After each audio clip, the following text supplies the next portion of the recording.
Hello and welcome. For those of you that don't know, my name is Mike, and today we are going to explore, well, at least we're going to get an introduction to epistemology.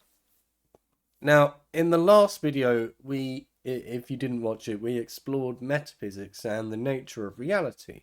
So today we turn our attention to epistemology, the branch of philosophy that asks, how do we know what we know? If metaphysics asks, what is real? Epistemology asks, how can we be sure? So on today's agenda, there's 4 different things that we're going to look at. We're going to start with the most obvious, what is epistemology? And then we're going to move on to look at some of the key theories of knowledge. And then we're going to explore René Descartes' method of doubt. And finally, we're going to look at some theories of justification. Epistemology comes from 2 Greek words that one means knowledge and the other means study. So it's a very sort of Ronseal kind of deal. It does what it says on the tin. It's the study of knowledge, belief, and justification. And there are some key questions in epistemology. What is knowledge? How is knowledge different from belief? And can we be certain that we actually have knowledge? So imagine you believe that it will rain tomorrow because you flipped a coin.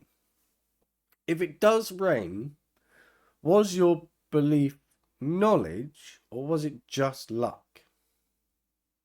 So this example, as silly as it might sound, introduces one of epistemology's core problems. What separates knowledge from mere belief? So before we go any further, I want you to have a think about that. And I want you to pause the video and jump in the comments and let me know in the comments what you think the answer to that question is. What separates knowledge from mere belief? So pause the video.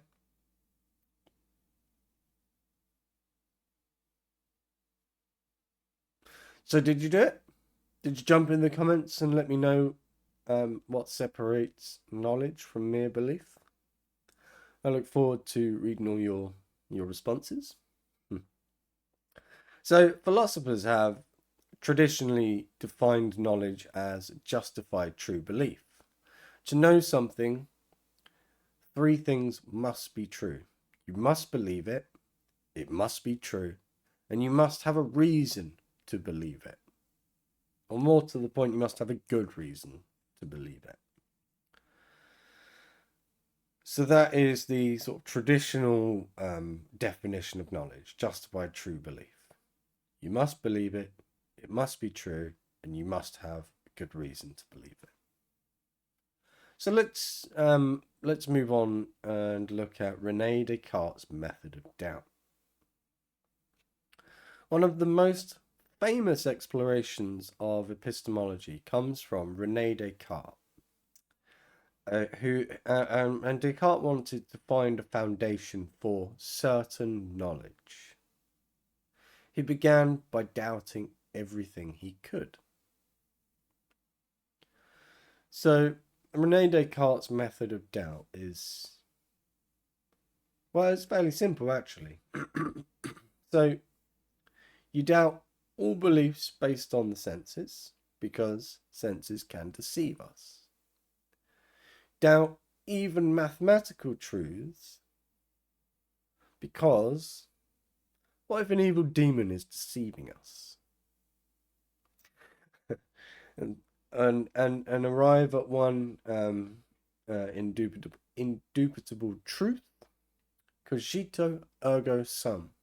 I think, therefore I am. Now, you've probably heard that before. I think, therefore I am, because it's in philosophy. It's one of the most famous statements ever uttered. I think, therefore I am. So, what does that really mean? I think, therefore I am. Well, Descartes concluded that while everything else might be doubted, the act of doubting itself proved his existence as a thinking being.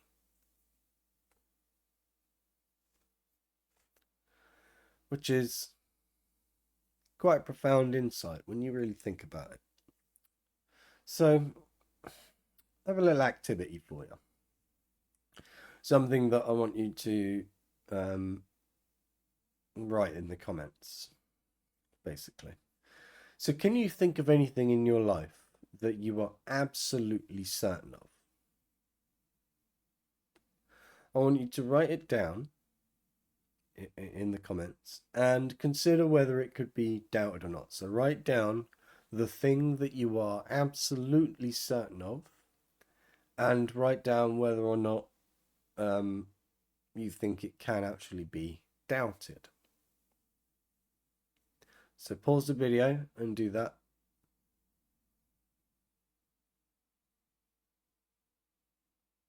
Did you do it? Brilliant. So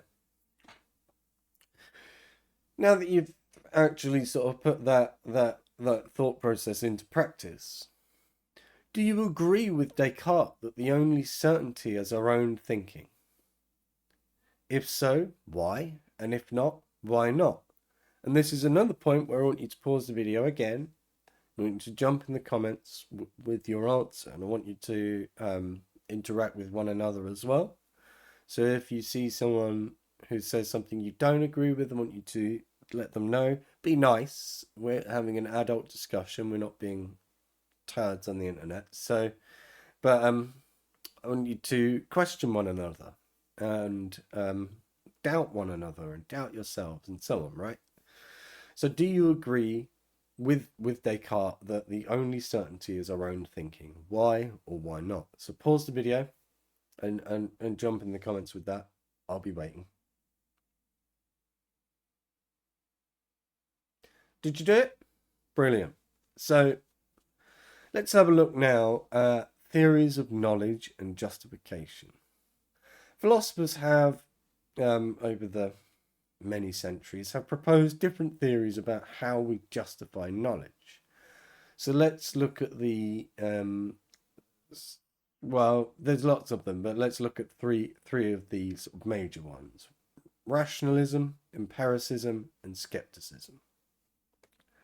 So we're going to start with Rationalism, and within Rationalism there are a couple of key figures, so René Descartes and Leibniz and a few other people. And the core idea of rationalism is that knowledge comes from reason and innate ideas. So mathematics is often cited as an example of rational knowledge. Do you think that we are born with certain knowledge, or is everything learned? And again, I want you to pause the video. I want you to jump in the comments. I want you to answer this question. Do you think we're born with certain knowledge, or is everything learned? I missed out the beginning of that, the framing of that, didn't I? Mathematics is often cited as an example of rational knowledge. So do you think that we're born with certain knowledge, or is everything learned? Pause the video, jump in the comments, and answer.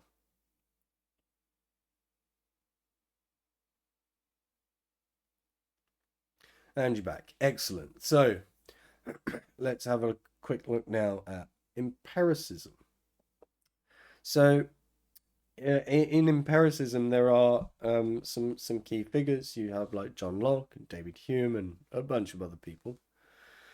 And the core idea of empiricism is that knowledge comes from sensory experience, which is radically different to Descartes' idea, because Descartes, if you'll remember, said that our senses can deceive us, and that it's therefore not a good place to start get knowledge from, basically.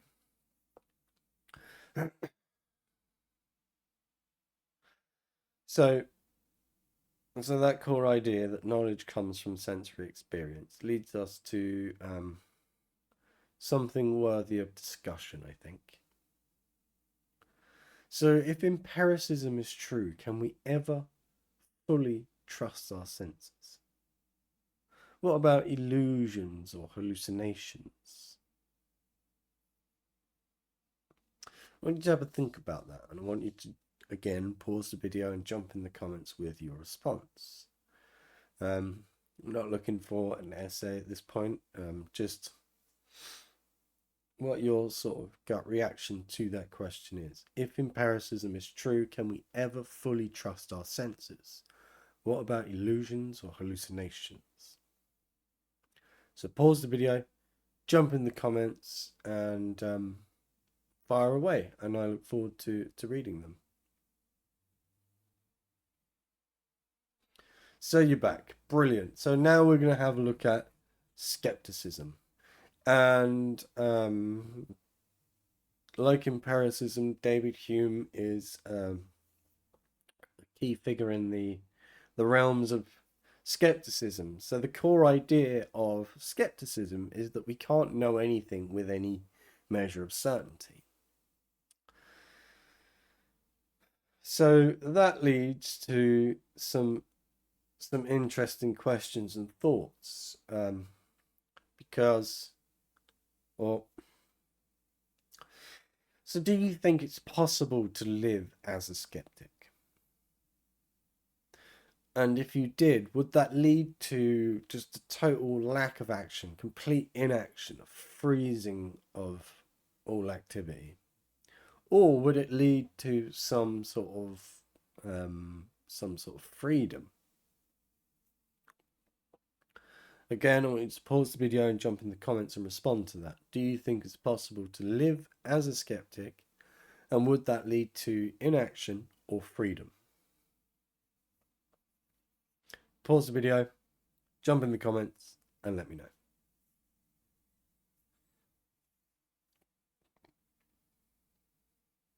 So, you're back again, and I have another sort of activity that I'd like you to do. So we've heard very briefly about rationalism, empiricism, and skepticism. And when I say very briefly, I really do mean that, because I literally just shared the core idea with you. So if you remember rationalism, the core idea is that knowledge comes from reason and innate ideas. For empiricism, the core idea is that knowledge comes from sensory experience.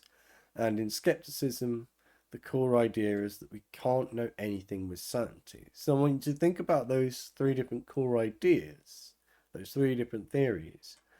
And I want you to argue for or against one of them. Just pick one, whichever you prefer, it doesn't really matter. Pick one and either argue for or against it in just a few sentences. We're not looking for a 10,000 word dissertation on this. Just a few sentences to argue for or against the theory that you've chosen. So empiricism, rationalism, or skepticism. So pause the video. I'll be right here, and I very much look forward to reading those arguments in the comments.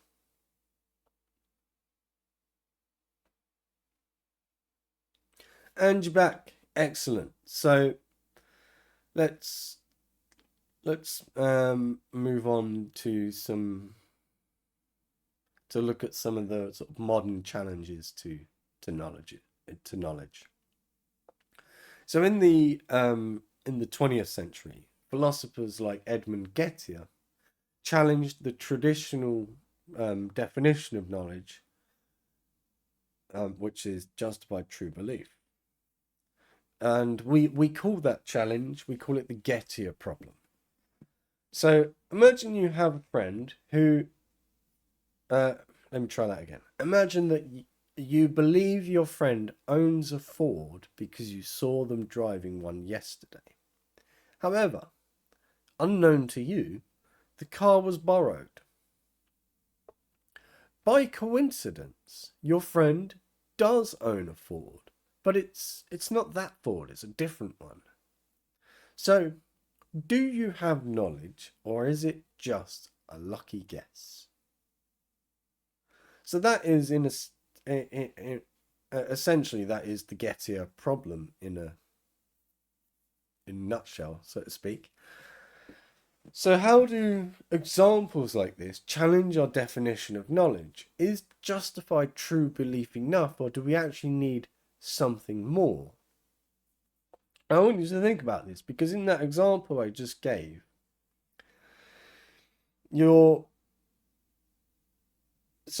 belief is that your friend owns a Ford. And that belief is true because your friend does own a Ford. However, not however, and you do have justification for that belief because you saw your friend driving a Ford, but a different one, right? But you don't know that it's a different one. So you do have a belief, it is true, and you have justification for that belief. But, and this is important, is that still knowledge? Is that justification valid? I mean, the evidence from your perspective would suggest that yes, your friend does own a Ford and so on and so forth, right? So it's a reasonable assumption to make. It's that they do own a Ford, but the justification you've used doesn't quite match up to the reality, because what you saw was your friend driving a different car that happened to be a Ford. So is it really knowledge, or is it just a lucky guess, an extreme sort of coincidence, if you will? So I want you to jump in the comments and have a stab at answering that question. So how do examples like the one I gave challenge our definition of knowledge? Is justified true belief or enough, or do we need something else? So jump in the comments, pause the video, jump in the comments and let me know, is justified true belief enough, or do we need something more?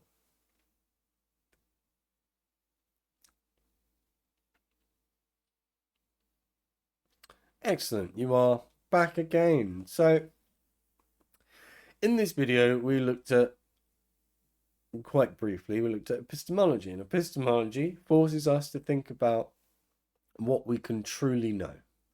Descartes sought certainty in his famous statement, cogito ergo sum, I think, therefore I am, while other people, like David Hume, embraced skepticism about everything beyond sensory experience. So before we go, I want to leave you with a final activity, something to think about and do that will help to solidify your understanding of all of this. So I want you to write a short paragraph answering this question. Which theory of knowledge, rationalism, empiricism, or skepticism, do you find most convincing, and why? So jump in the comments with your short paragraph. Again, we're not looking for giant essays here. This is not your PhD dissertation. So